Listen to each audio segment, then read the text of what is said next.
Welcome to Evolve, everybody, where we focus on the evolution of leadership. And I'm Kim Ford, your host. And I'm really excited to have a special guest today. Do you mind taking a second to introduce yourself, your background, your company? Give us a general idea of who you are. Sure. Thank you so much. My name is Adam Alfia with realtimefeedback.com, which I've been working on for the last 4 or 5 years. Before then, and still now, my 9 to 5 was, and sometimes is, I have a company called Maestro that's a virtual personal assistant company with our biggest footprint in the automotive space. So think OnStar. We do the same thing that OnStar did for GM for non-GM vehicles. And our current clients are Nissan, Infiniti, Mitsubishi, and Subaru. So if you have one of those cars, you push a button in the car, that comes to my call center here in Dallas, which when we help you with pretty much anything you need, from restaurant reservations to, hey, I need to book a trip, or my wife is vegan and we need to find a restaurant in Spain while we're there. So we pretty much help you with anything, anytime, anywhere. And I've been doing that for about 17 years. So it's really given me a really good pulse on customer engagement and making sure that people are happy when they call, when our agents are happy, because you can hear people smile over the phone. A lot of people don't realize that when you call somewhere that, you want to make sure you're smiling because customers can hear it.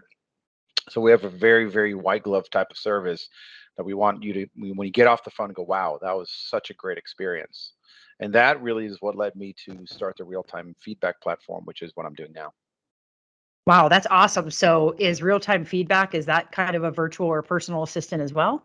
No, that is a two-way guest and engagement program where customers at any business that utilize our platform can actually communicate directly with the manager in real time for any issues they might have, or even compliments. So if you ever been at a store and you saw, let's say you're at a grocery store and you see somebody spilled a bag of rice somewhere, and you're walking around trying to find somebody to tell, or you're standing in line at the cashier and there's only two registers open and there's 10 people in line, and you don't want to get out of line to call somebody to help because you don't want to lose your place in line. So we use QR codes to put in businesses where any customer can scan the QR code, and then he or she has a direct line of communication to a manager to let them know about an experience or about something.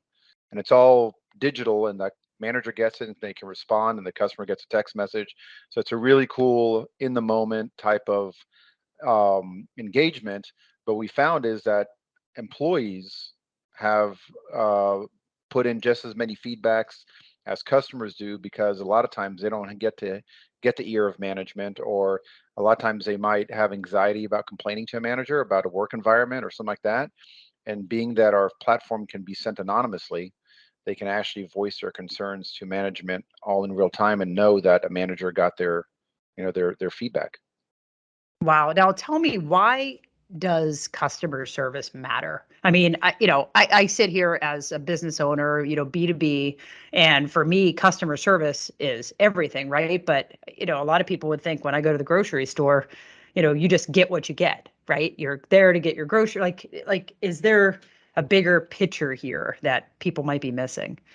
Yeah, so if you think about it, I mean, online, especially during the pandemic, really took off. So you have a lot of businesses that have, brick and mortar footprints, that they need those, for grocery stores, et cetera, movie theaters that are, starting to also die away. But, it's really, really important that if and when you decide to get in your car or an Uber and make that trip to a brick and mortar location, that your experience is great, because otherwise you say, why am I even here? I'll just buy it online.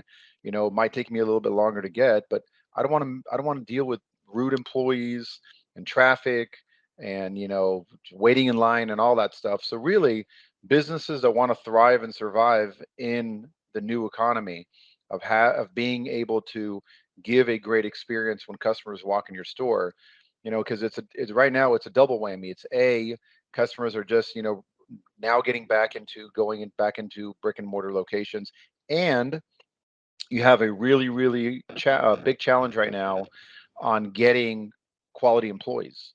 I mean, a lot of businesses are just getting warm bodies. Hey, if you can breathe and talk, come on in, we're hiring. They're giving bonuses away now for, at McDonald's, $1,000 sign-in bonuses just to get, so that you're going to get a less quality employee to now deal with your customers, that customer is not going to have a great experience. And how do you know about that? And that's, where feedback comes in, where there are problem areas in your store that your customers can now be your eyes and ears and alert you about any issues from, rude employees. Hey, your bathroom doesn't have soap. There's a toilet overflowing. So these are things that we take for granted as customers, but operationally, a lot of businesses have to make schedules for, hey, go check the parking lot, go check the bathroom, go check Right. this. So now when your customers are eyes and ears and alert you about things, you can take the limited workforce that you have and put those to the problem areas rather than just walking aimlessly throughout the store looking for issues. Your customers are now telling you. Right, or creating issues that don't exist, right? Because it's on a schedule, but that schedule, Right. because you didn't have the volume, isn't really affected by what you expected. I would think at it from the business owner or the store manager's perspective as well, that getting that real-time feedback should really be beneficial, because wouldn't that shape what tomorrow looks like and where they really need to improve and where there's weaknesses and what maybe the consumer wants in many ways as well? Right. So we just launched. So we have a large footprint in the arena space. We have about 50 different arenas around the country. Some actually, we have a couple international ones where they put QR codes during an event.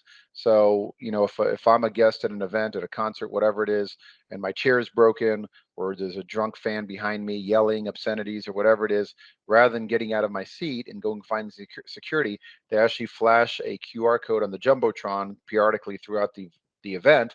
And they say, if there's anything that we need to know, let us know immediately. They scan the QR code, and that comes to a central dispatcher that can then route whatever it is, security or maintenance, etc.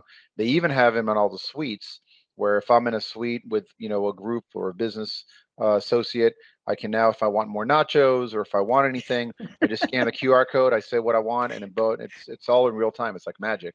Somebody shows up with Wow. a another plate of nachos. So it's been really, really fun building this, especially some of the technology that we've done, what we call trigger codes. We now have these things that you can put in bathrooms. You don't even have to tell anything. You just scan the QR code, and as soon as you scan it, it sends a message that the restroom needs attention or that you're out of sanitizer. So they're smart codes, and people now are really comfortable with the QR codes, uh, because of the touch list during the pandemic. And Apple and Google did a great job of integrating the QR code technology into the camera. So now you don't have to have a special app or anything like that. Everybody knows how to use them. Yeah, I always joke. I say COVID did a few really great things, and one of the things COVID did for us is it taught us how to use QR codes at restaurants, right? Yeah, Because all the restaurants didn't have a choice. And so all of a right. sudden, my mother knows now how to use her camera on her phone besides taking a picture. So I think I'm surprised that QR codes haven't even taken off more than they have, but I think we're just starting to see them, appear Yeah. as I mean, we're well. even integrating payment now into the fold, where if you want to pay for something, you just scan the QR code, and then you pay immediately right then and there. So a lot of cool stuff. Yeah, we were having a yard garage sale in my neighborhood last week, and I actually just printed out like a sheet that said each item, what the costs are, and I was able to, I can't remember if it was Zelle or Venmo. I think it was Venmo. I just got my QR code, put it there, and just say send the money here, and people couldn't believe it. They're like, "Why Yeah, would you do that?" I'm like, "Well, I don't want to sit there all day and waste my time, and if somebody wants to steal something, that's fine." yeah, But, people did. I got paid. And they yeah. took my belongings and it worked out perfect. So I figured I'd wing it in worst case scenario. I lost stuff I didn't want anyway. My son actually, he's painting curbs right now. He's 14 years old, to save up for a car when he turns 16, and he has a little sign with a QR code for That's what mine. Yeah. yeah. So that he's getting Yeah. paid through Venmo, and I mean he has Yep. like four, so Venmo, PayPal, whatever it is. So Yeah. it's Make a whole people new wave. comfortable. Yeah. Yeah. Well, let's talk more about customer service. I mean, let's talk about we have the consumer and then we have the business, right? Who cares, right? At the end of the day, I think that unfortunately a lot of store managers, right? If you don't get a great manager, they don't care. Right. So But there's accountability too. So if the store would implement something like this, in many ways, the manager is called out and where you have problems, and all of a sudden you're rating your stores across the country, right? Right. based on So issues too. we just launched a Ford dealership. I'm not going to say where because they're pretty large in their area, but the general manager of the store said, yeah, we're having a bunch of customers defect from our service drive. They're not coming back. We get a lot of one-star reviews. So we implemented the platform, and within 2 weeks, it was evident that it was the service manager of the store that was the issue because he was when these feedbacks were coming in, half of them were complaining about him, and then what he was doing was burying them. He was resolved, marking them as resolved in our system without ever responding to the customer. So Wow. we have a system. We have a system that we built inside that's escalation. If somebody doesn't respond within 5 minutes or 10 minutes, you set the parameter. It automatically forwards that to his boss or her boss, and then it escalates up the chain. So now, if you know that if you don't respond, your boss is going to get a message in 10 or 15 minutes saying that John didn't respond to a feedback, you're going to be more apt to go ahead and take care of that customer. Yeah, that's very, very true. And what how do you get started? Like how do you even get going, and who's your biggest customer? Is it mostly retail stores, I would assume, is kind of the person that this makes the most sense for? So, being that I have a book, I have a lot of experience in the automotive space from my Maestro platform. We went after the automotive space as well, and we just launched Ford at all their quick lane locations. So that's Yep. their express lube. So we get a lot of people that are, hey, you told me an hour for an oil change, and I've been here for an hour and 45 minutes. So a lot of people really feel anxiety about walking over to somebody, tapping them on the shoulder, goes, hey, I've been here for 2 hours. What's up? They'll just sit there, and while they're on their phone, they might be on Twitter or Instagram, and they're taking a video saying, hey, I've been here for 2 hours at the Ford store. And if they've got 1,000 followers, they just had 1,000 people that just heard that this dealership is bad. So you want to preemptively give the Mhm. customer a digital platform where they can communicate, and the guy could say, oh, you know what, I'm so sorry, it's getting washed right now, I'll make sure I'll pull it around. People just want to be heard. If you give somebody a voice and you respond to them, they're much less likely to complain online than if you don't give them that platform at all. No, very, very true. And we work in the commercial real estate sector. I'm not really strong in retail, but a lot of people that will be watching this are. And I can see where especially the benefits are in that sector, whether it's a small business or going up into larger chains where it really does matter what Domino's Pizza is, as an example. Where they're struggling, what's the biggest complaints? Is it, not giving good time estimates? I would assume that's the same with oil changes. And, I think doctors' offices need this more than anything. Yeah, so we just launched a large clinic that has many locations, and we even have a platform that as soon as you leave, as soon as you check out, it automatically sends you a text message that says, hey, John, thanks for visiting XYZ clinic. This is the patient manager, patient experience manager. On a scale of 1 to 5, how would you rate your overall experience? If they give you 5 stars, it says great. Can you leave us a Google review? If they didn't put 5 stars, it says, I'm sorry we didn't give you a 5 star experience. Can you let us know where we fell short? And that generates a feedback. So now I can respond, and that text message goes out within seconds after you check out. And I was going to tell you, we own our own building here in Dallas, where we have our corporate headquarters, and we have 40,000 square foot building.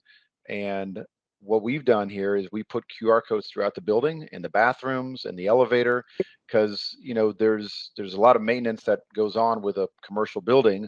And now sometimes we used to have it where let's say a toilet was overflowing. Well, it wasn't until it was leaking into the hallway where somebody goes, "Hey, the toilet, there's a toilet overflowing in the bathroom." So now we put QR codes in pretty much every public space there is. And now, because keep in mind that only half of the people in a building are tenants that they know where to Yeah, call management. The other half are visitors. They don't know where to call, and they're not going to call anyway. If they see a toilet overflowing, they're not going to call anybody. But if you put a QR code on the mirror when they're washing their hands, they're out of paper towels or whatever, they scan the QR code. Hey, you're out of paper towels. That comes straight to my maintenance guy, and he's there within 10 minutes fixing it. So that's now it's a beautiful communication system where you don't have to call anywhere. And speaking of Domino's, I actually own a pizza place here in Dallas called Cutie Pies that that you're we making put. me hungry. Yeah, it is really good pizza. So they put they put a sticker on the pizza boxes because 90% of our business is delivery. and then it's usually through third-party apps. So when they complain about anything, it's usually through those third-party apps, Uber Eats, etc. And they don't But I don't care. want them to complain through that. I want them to complain Yeah. directly to us. So we have QR codes on all of our boxes when you open it that says if your order is not absolutely perfect, let our manager know. And when you scan that QR code, it says my pizza was perfect. If they click on that, it goes to Google.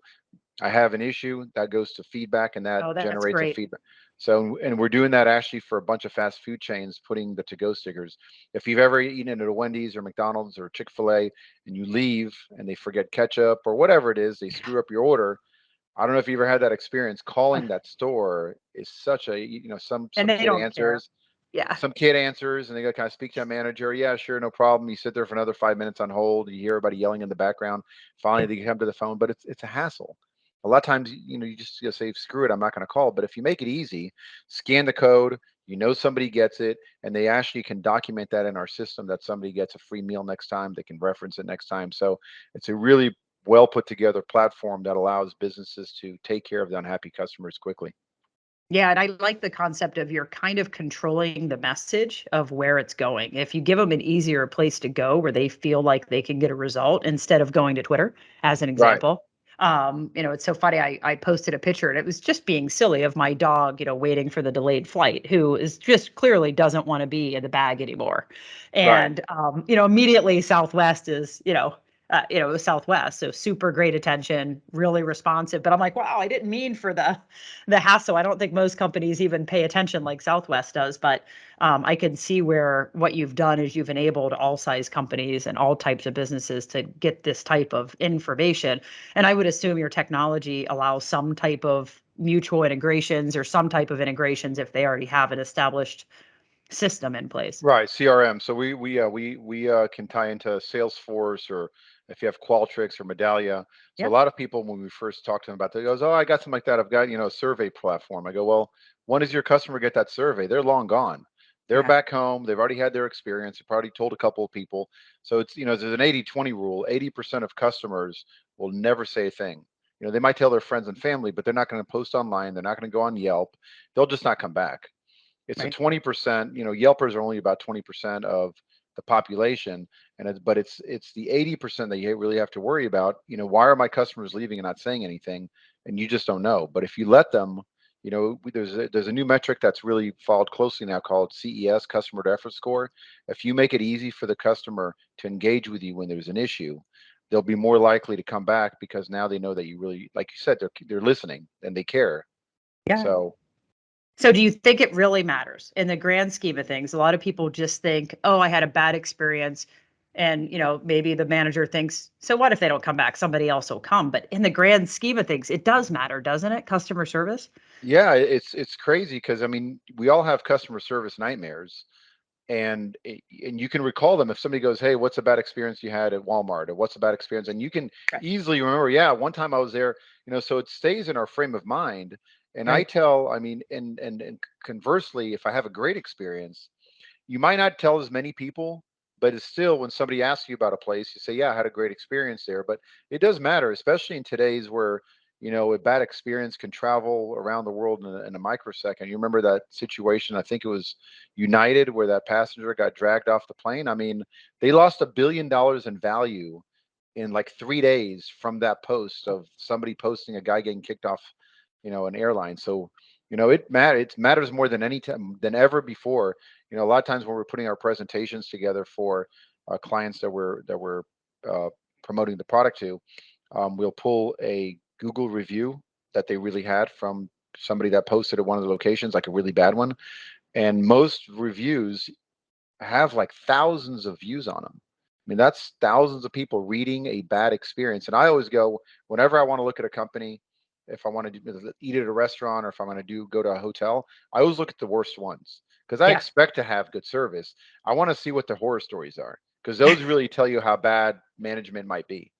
Right. No, very true. Have you done anything in the security space? Like when I think of you're doing it yourself kind of in your office building, but I would look at that kind of a call center, right, being available, which you already have in place, and Right. some type of kind of first alert from a security level, with maybe roaming floating guards. Have you We done we anything in are that?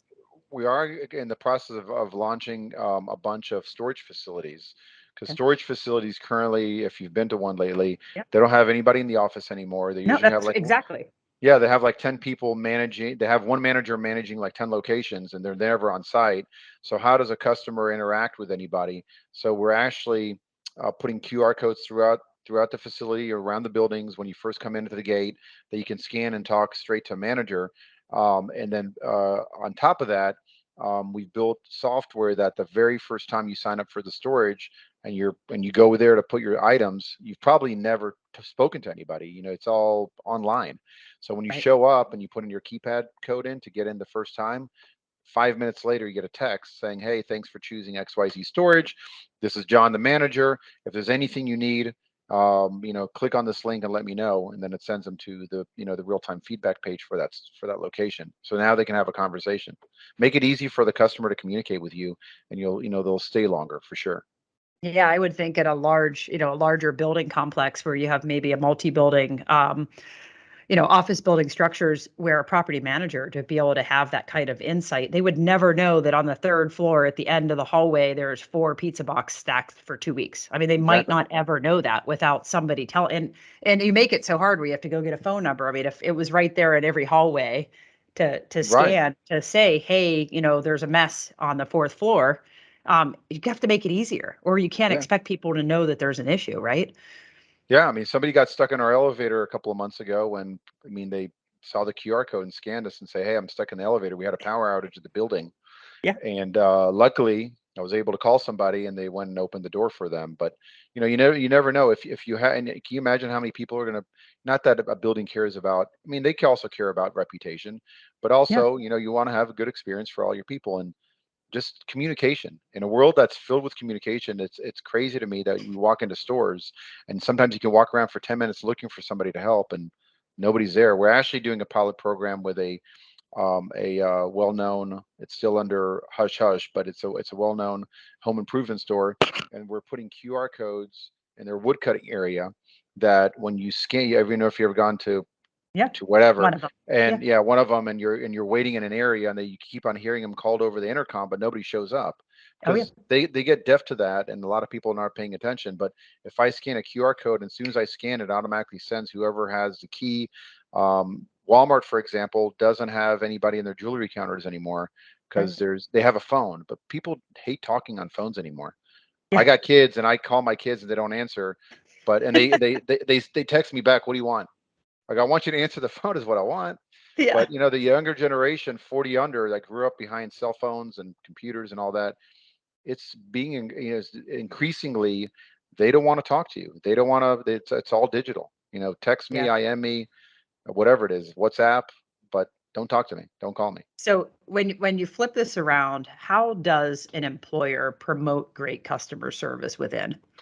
So, the ones that really have a lot of engagement on our platform is the ones that employees, because employees love getting great feedback, compliments, etc. It boosts them. So, Yeah. right, it does. And if you train your employees that when somebody's checking out, say, "Hey, while I'm checking you out, there's a QR code right there.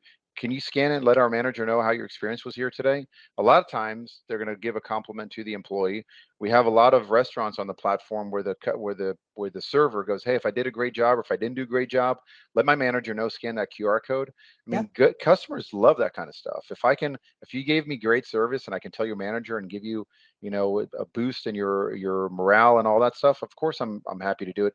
It just, people rarely would call a manager over and say, "Hey, Jenny's doing a great job." It's out of the way. But if somebody says, "Hey, can you scan that QR code and go straight to my manager?" Of course I can. Right. So that's really, you have to have a culture where employees are asking for feedback constantly, and not only for compliments, but what wasn't great, let my manager know. And me as a customer, I mean, I really, really appreciate when I have a voice and I can send the manager something and they respond to me. We're actually building something that, because for businesses that really want to go over the top, that the manager can actually do a voice recording, I do a video recording, and send that back to the customer. One time I had a manager do that to me. I was like blown away. I go, they responded to me. I complained about something, and I got an email back, and it was an actually video The recording of video. the manager apologizing. That's really, really strong. I forwarded to like 20 people. I go, check this out. That's awesome. I love it. I love it. So a lot of companies right now are kind of on the, we hope, on the flip side of the pandemic, and a lot of companies have been in unique situations where they don't have their employees necessarily all together anymore. They're trying to figure out what's next. What advice do you have for business leaders as they kind of navigate tomorrow? Yeah, look, the front line for any business is the employee. And the employee sees things on the ground that management or corporate never sees. So if you give them a great pipeline of communication and let them actually affect the way that the business is run, saying, hey, we really care about your values and your views and etc. We want you to tell us wherever you see room for improvement. Here's a QR code and also URL that you can go to. We actually built a function that's called hashtag EMP. So when you leave a feedback, you can put hashtag EMP and it designates it that it comes from an employee rather than a customer. And we get a lot of utilization from that, from people complaining about other employees, for example, or hey, every time I come here, I show up, 3 employees aren't here with me, and I got to deal with customers on my own. But these are things that usually a lot of businesses don't have the proper channel for Mhm. that employee to really to know that management is getting it, because you can complain to your maybe your system manager and they go, yeah, whatever. But if you know that the store manager is getting your feedback, you're going to be much more inclined to let them know, and that you can submit it anonymously is even better, because there's almost zero platforms that I can, if I want to send my boss an email, I got to make a fake email account and then send them an email. This way you can send it and know that that it got heard, and it goes Right. straight to the top. So, listen to the employees. We have our call center, for example, during the pandemic, we went virtual like everybody else. And then about a year ago, okay, guys, it's starting to thaw out. COVID is starting. It's not that big of a deal anymore. Can we get back in? And we heard a resounding no way. We're Mm. coming back. Now, if we would have implemented that without doing like an employee survey, we used feedback to get people's idea. If we would have just made a blanket rule, hey, everybody's coming back without really taking a vote, we'd have had a bunch of people quit. So you Wow. got to listen to your employee base, because there are so many opportunities for employees now to go somewhere else. I mean, everybody's hiring. Yeah. So you got to really make sure that the employees are happy. You're listening to them, take their advice, take the good things into consideration, and see, well, work together to make a better environment for your customers. I love it. Thank you, Adam. Our purpose for Evolve is to really allow leaders a place to learn, connect, and grow together. And thank you so much for taking your time. And thank you for sharing so much wisdom with us. And please, everybody, follow us on social media and stay tuned as we evolve together. Thanks again. Thank you.